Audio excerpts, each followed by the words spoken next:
चीन के पास हिंदुस्तान ने बिछा दिया है जाल। ऐसी सुरंग का निर्माण किया है जो बनेगी दुश्मनों की काल।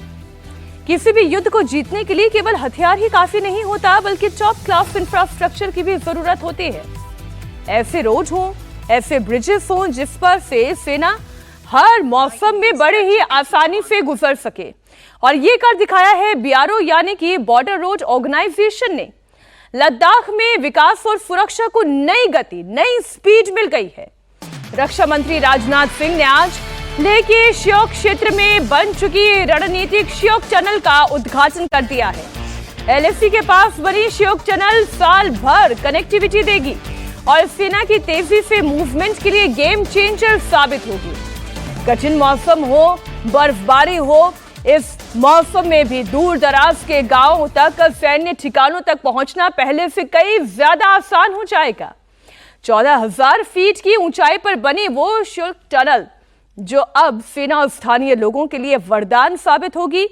अंदर से कैसी दिखती है, एलएसी के पास किस स्पीड से हिंदुस्तान ने इंफ्रास्ट्रक्चर का जाल फैलाया है, -20 डिग्री के टेम्परेचर में भी, इस भीषण ठंड में भी 13,500 फीट की ऊंचाई पर लद्दाख से, ये रिपोर्ट आप देखें सिर्फ इंडिया टीवी पर।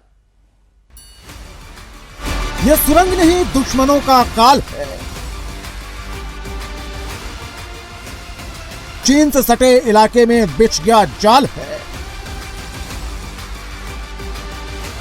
14,000 फीट की ऊंचाई पर सेना का कमाल है।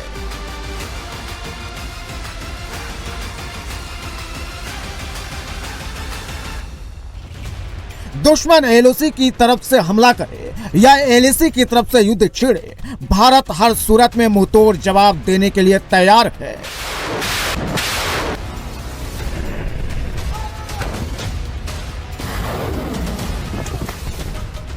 -20 डिग्री की ठंड और 14,000 फीट की ऊंचाई, भारत ने वो कर दिखाया है जिससे एलएसी पर पूरा खेल बदलने वाला है। ये लाइन ऑफ कंट्रोल की तरफ जाते हुए रास्तों में बना श्योक टनल है। श्योक टनल कोई आम सुरंग नहीं, बल्कि स्ट्रेटेजिक पॉइंट ऑफ व्यू से भारत के लिए बेहद अहम टनल है। श्योक टनल लद्दाख के श्योक नदी पर बनाया गया है। जब यह टनल नहीं बनी तो उस दौरान नदी में उफान आने के बाद ये पूरा रास्ता 2 से 3 महीने तक ब्लॉक हो जाता था। आम लोगों के साथ साथ ट्रूप मूवमेंट में भी बेहद मुश्किल आती थी। लेकिन अब 920 मीटर की यह टनल भारतीय सेना के लिए वरदान साबित होगी। यह सुरंग साल भर कनेक्टिविटी दी और सेना की तेजी से मूवमेंट के लिए गेम चेंजर साबित होगी।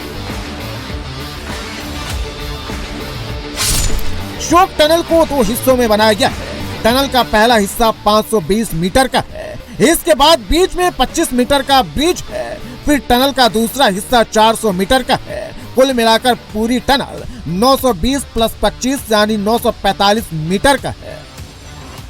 ये काराकोरम रेंजेस है और यहाँ से करीबन 30 से 35 किलोमीटर के डिस्टेंस पर लाइन ऑफ एक्चुअल कंट्रोल है। इस समय बॉर्डर रोड ऑर्गेनाइजेशन और भारत सरकार का सबसे ज्यादा जोर लद्दाख और 3,488 किलोमीटर के लाइन ऑफ एक्चुअल कंट्रोल के एरिया में इंफ्रास्ट्रक्चर डेवलपमेंट पर है। हम आपको ये भी बता दें कि इस समय तापमान -15 डिग्री है। ऐसे में ये स्ट्रेटेजिक रोड जो कि दौलत बेग ओल्डी जाता है, इसे DSDBO रोड कहते हैं, यानी दुर्बुक श्योक दौलत बेग ओल्डी रोड। ये करीबन 250 किलोमीटर का रोड है।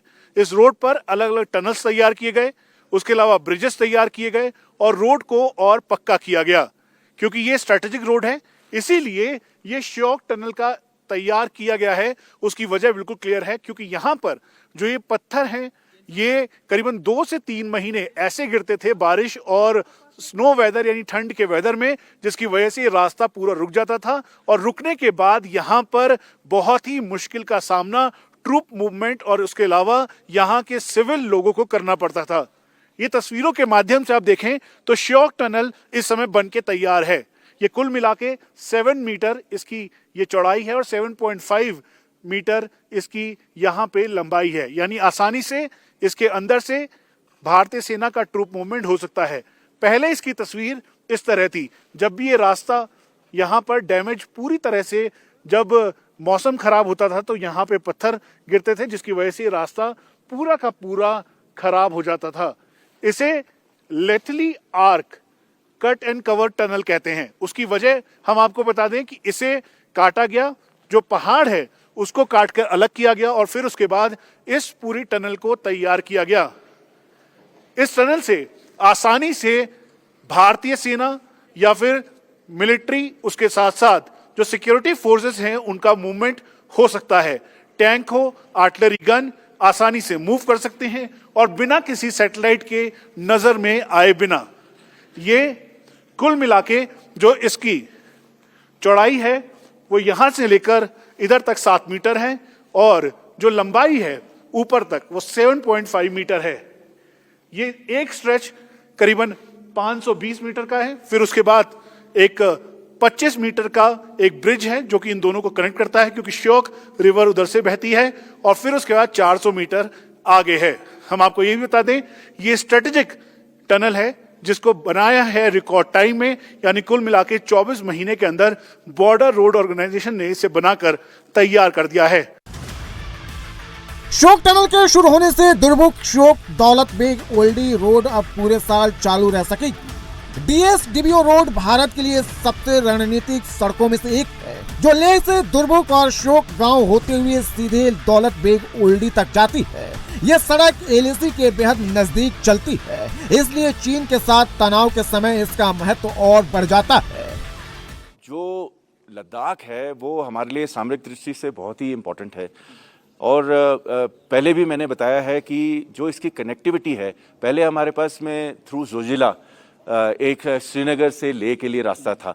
फिर उसके बाद में ये उपशी से मनाली से होता हुआ उपशी का एक रास्ता है जिसमें 4 पासेस हैं और इसमें हमेशा विंटर के दौरान ये स्नो बाउंड हो जाती है और ये यहाँ पे इसको ये दोनों रास्ते हम यूज़ नहीं कर पाते हैं।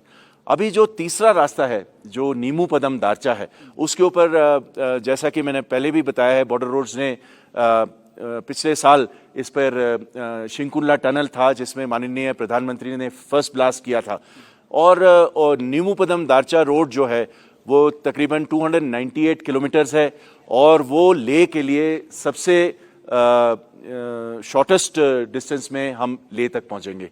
और ये उसमें जब टनल बन जाएगा, ये शिंकुल्ला टनल 4 साल के अंदर ये शिंकुल्ला टनल बन जाएगा, तब हम देखेंगे कि ऑल वेदर कनेक्टिविटी लेह के लिए बहाल होगी। यही नहीं, हम एक चौथा रास्ता उसकी भी प्लानिंग अभी चल रही है जो तकलिंगला पास से होता हुआ सदन, यहीं से अगर हम साउथ की तरफ जाएं तो हिमाचल प्रदेश से होता हुआ एक और रास्ते का भी अभी DPR अंडर प्रिपरेशन है। पहाड़ों के ऊंचे दर्रे अक्सर सर्दियों में भारी बर्फबारी और एवलांच की वजह से बंद हो जाते हैं। इससे सैनिकों और सामान की सप्लाई चेन पर असर पड़ता है। नई श्योक टनल इस परेशानी को काफी हद तक दूर कर देगी। यह सैटेलाइट की नजर में भी नहीं आएगा क्योंकि इसे तैयार ही ऐसे किया गया है।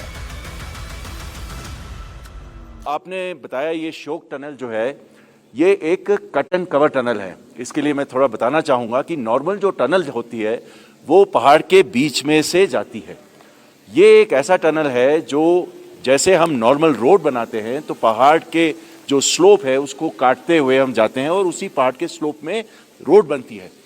पर ये कट एंड कवर टनल का मतलब ये होता है कि जो पहाड़ का ढलान इतना ही स्टीप है और उसमें रॉक फॉल और अवलांच का जब डर होता है तो हम उस रोड को कवर करते हैं।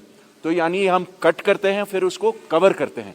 ये जो हमारा हिमालयन जियोलॉजी है इसमें इसकी बहुत आवश्यकता है। 7.5 मीटर ऊंचाई और 7 मीटर्स इसकी लंबाई है। आसानी से ट्रूप मूवमेंट या हैवी जो व्हीकल्स हैं या उनके साथ जो बाकी आर्टिलरी गन्स और टैंक्स, इन सब को ले जाने के लिए सक्षम है। ये कैसा गेम चेंजर होगा और इससे कितना फायदा होने वाला है?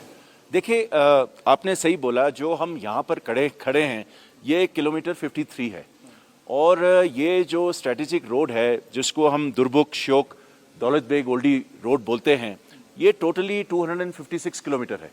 और यहाँ से अगर हम 50 मीटर की दूरी पर श्योक नदी है और श्योक नदी में पानी का बहाव और जो टोटल फ्लो है और जो आजकल चेंज हमने देखा है कि इसमें पानी ज़्यादा आने लग गया है। तो इसके कारण इस रोड को एक तरीके से हमने और सक्षम बनाना है, जिसके लिए ऑलरेडी हमने प्लानिंग की है कि इसको रोड को हम डबल लेन करेंगे। और जैसा कि आपने बताया कि ये अगर किलोमीटर 53 है तो इसी रोड पे हम आगे चलते हुए किलोमीटर 120 पर गालवान का जो लोकेशन है, फिर आगे जाकर के दौलत बेग ओल्डी आता है। तो ये स्ट्रेटेजिक और सामरिक दृष्टि से तो बहुत ही इम्पोर्टेंट है। शोक टनल कट एंड कवर तकनीक से बनाई गई है। ये 7 मीटर चौड़ी और 7.5 मीटर लंबा है। इसमें आसानी से टैंक, तोप और सेना की गाड़ियों के काफिले आ जा सकते हैं। शोक टनल सड़क के उस हिस्से को बाईपास करती है जो लगातार एवलांच, लैंडस्लाइड और बाढ़ के खतरे में रहता है। दारमुख श्योक दौलत बेग ओल्डी रोड पर निर्मित 920 मीटर लंबे श्योक टनल का भी उद्घाटन हुआ है। दुनिया के सबसे कठिन और चुनौतीपूर्ण टेरेन्स में निर्मित यह इंजीनियरिंग मार्वल लद्दाख जैसे स्ट्रेटेजिक एरिया में all weather reliable connectivity ensure करेगा। इसके अलावा श्योक टनल भारी बर्फबारी, अवलांच और एक्सट्रीम टेम्परेचर वाले क्षेत्रों में भी सुरक्षा, मोबिलिटी और विशेषकर हार्श विंटर्स के दौरान तेज डिप्लॉयमेंट कैपेबिलिटी को भी कई गुना बढ़ाएगी। आज राजनाथ सिंह 5,268 करोड़ रुपए की लागत के 125 प्रोजेक्ट को देश को समर्पित किए। उसमें सबसे अहम लद्दाख के 8 रोड, 30 ब्रिज और 3 ऐसे प्रोजेक्ट्स हैं जो कि भारतीय सेना के लिए बेहद अहम हैं। डीएसडीबीओ से लेकर चूमर तक इस समय अलग अलग जगहों पर ब्रिजेस तैयार कर दिए गए हैं। उसकी वजह यह है क्योंकि लाइन ऑफ एक्चुअल कंट्रोल पे जाने वाले ये इंफ्रास्ट्रक्चर जहां इस समय सेना, अर्धसैनिक बलों के लिए बहुत ही इंपॉर्टेंट है, तो वहीं यहाँ के सिविल लोगों के लिए जो कि वाइब्रेंट विलेजेस तक रहते हैं, उनकी कनेक्टिविटी लेह से सीधा हो जाती है। तापमान इस समय माइनस में है, -15 से -20 डिग्री का तापमान है। जो ये पूरी नदी है वो फ्रीज हो चुकी है, चारों तरफ जमाव है, उसके साथ साथ तेज हवाएं चल रही हैं और यही वजह है कि बॉर्डर रोड ऑर्गेनाइजेशन को काम करने का विंडो काफी कम मिलता है। और ऐसे में अगर कोई भी दिक्कत हो तो उससे निपटने की भी पूरी तैयारी होती है। इंडिया टीवी को इस बात की भी जानकारी मिली है जो आने वाले और प्रोजेक्ट्स हैं, जिसमें 43 ऐसे प्रोजेक्ट हैं जो पिछले साल कंप्लीट किए गए। उसके अलावा आने वाले टाइम के और प्रोजेक्ट्स हैं और इसी तरीके के ब्रिजेस तैयार किए गए हैं जिसके ऊपर से आसानी से tank, artillery gun, troop movement हो सकता है। उसके अलावा बड़ी बड़ी गाड़ियां, यहां तक कि जो यहां के रिहायशी लोग हैं उनके लिए भी यह सुविधाजनक है। इसीलिए ये सरकार का पूरा नैरेटिव और पर्सपेक्टिव है कि आने वाले समय में लाइन ऑफ एक्चुअल कंट्रोल, चाहे वो लद्दाख हो, हिमाचल प्रदेश, अरुणाचल प्रदेश, उत्तराखंड, सिक्किम, इन सभी एरियाज में इंफ्रास्ट्रक्चर डेवलपमेंट पर बल दिया जाए ताकि सुचारू तौर पर ये इंफ्रास्ट्रक्चर डेवलप हो, जिसका सीधा असर और फायदा ऑल टेरेन रोड के तौर पर यहाँ के स्थानीय लोग और ट्रूप्स को हो सके। इन प्रोजेक्ट्स के जरिए लद्दाख की हाड़ कपा देने वाली ठंड, खतरनाक पहाड़ी दर्रों और बर्फ से ढके ऊंचाइयों के बीच भारत ने अपनी पकड़ को और मजबूत बना लिया है। मॉडर्न इंफ्रास्ट्रक्चर के साथ लाइन ऑफ एक्चुअल कंट्रोल के 826 किलोमीटर के लद्दाख के सभी एरियाज में इस समय रोड, उसके अलावा टनल्स, ब्रिजेस को डेवलप किया जा रहा है और यही प्राथमिकता है। हम इस समय लुकुंग इलाके में हैं। ये पूरे रोड को डेवलप किया गया है। यहाँ पर इस रोड को एक्सटेंड करते हुए ये आप सोलर लाइट्स देखेंगे जिसे लगाया गया, तैयार किया गया ताकि यहाँ पे जो सिविल लोग हैं या फिर उसके अलावा ट्रूप मूवमेंट है वो आसानी से हो सके। बोर्ड पर भी आपको दिखाई देगा जो चुशूल, हॉट स्प्रिंग, चारसे, ये सारे एरियाज अब कनेक्टेड है। जाने में बहुत डिफिकल्टी होती थी। माहे चुशूल रोड जो कि करीबन 77.62 किलोमीटर का है वो बनकर तैयार है। बेल्टी त्यू अनाला रोड वो बनकर तैयार है। चुशूल डुंगटी फुक्शे डेमचौक रोड जो कि एक स्ट्रेटेजिक रोड है वो करीबन 70.50 से लेकर 82.34 किलोमीटर तक बनकर तैयार है। उपशी सरचू रोड, उसके अलावा खालसर अगम श्योक रोड और हैंडले से लेकर चूमर रोड जो कि 96 किलोमीटर का है, इन सब की पूरी तैयारी की जा चुकी है और इसी तरीके की ये जो ब्लैक टॉपिंग दिखाई दे रही है, ये ब्लैक टॉपिंग की गई है। ऑल वेदर रोड है। इस समय तापमान -15 डिग्री है और इसके साथ साथ यहाँ पर चारों तरफ इसी तरह से रोड, इंफ्रास्ट्रक्चर और नेटवर्क को कनेक्ट किया गया है ताकि जो चाहे यहाँ के वाइब्रेंट विलेजेस हों जिसमें फोबरांग, चुशूल, उसके आसपास के एरियाज हैं, उसके अलावा जो यहाँ पर भारतीय सेना, आईटीबीपी, पैरामिलिट्री फोर्सेस के जवानों की तैनाती है, बॉर्डर रोड ऑर्गेनाइजेशन लगातार काम कर रही है ताकि सुचारू तौर पर इंफ्रास्ट्रक्चर को मजबूती के साथ तैयार करते हुए आने वाली चुनौतियों का सामना किया जा सके। एलएसी के उस पार चीन लगातार अपना इंफ्रास्ट्रक्चर बढ़ा रहा है। साल 2020 में हुए गलवान टकराव के बाद भारत ने भी चीन से लगे बॉर्डर एरिया में कनेक्टिविटी को तेजी से बढ़ाया है। भारत ने एक साल के अंदर 40 ब्रिज सिर्फ लद्दाख में तैयार किए हैं। याकलोग लुंगपा ब्रिज, चिलिंग लुंगपा ब्रिज, कृति चक्रवृत्ति और हॉट स्प्रिंग ब्रिज के अलावा माहे चुशूल रोड भी शामिल है। हम इस समय काराकोरम रेंजेस के ठीक सामने हैं। ये जो ऊंची चोटियां हैं ये दरअसल काराकोरम रेंजेस की हैं और इसके दूसरी तरफ एरियल डिस्टेंस के मुताबिक 30 से 35 किलोमीटर पर लाइन ऑफ एक्चुअल कंट्रोल पर चीन की पोजीशन है। दरअसल यहाँ पर मौसम एक बड़ी डिफिकल्टी है। इस समय भी तापमान -15 डिग्री है। ऐसे में यहाँ पर कुल मिला के पिछले एक साल के अंदर 43 ब्रिजेस को तैयार किया गया है। 826 किलोमीटर के लाइन ऑफ एक्चुअल कंट्रोल पर चाहे अंडरग्राउंड बंकर्स हों, अंडरग्राउंड टनल्स, उसके अलावा जो ब्रिजेस टनल है उन सब का निर्माण बहुत तेजी से किया जा रहा है। यहाँ तक कि जवानों के रहने के लिए पहले 50,000 एकोमोडेशन तैयार की गई थी, लेकिन अब उसे और बढ़ाया जा रहा है।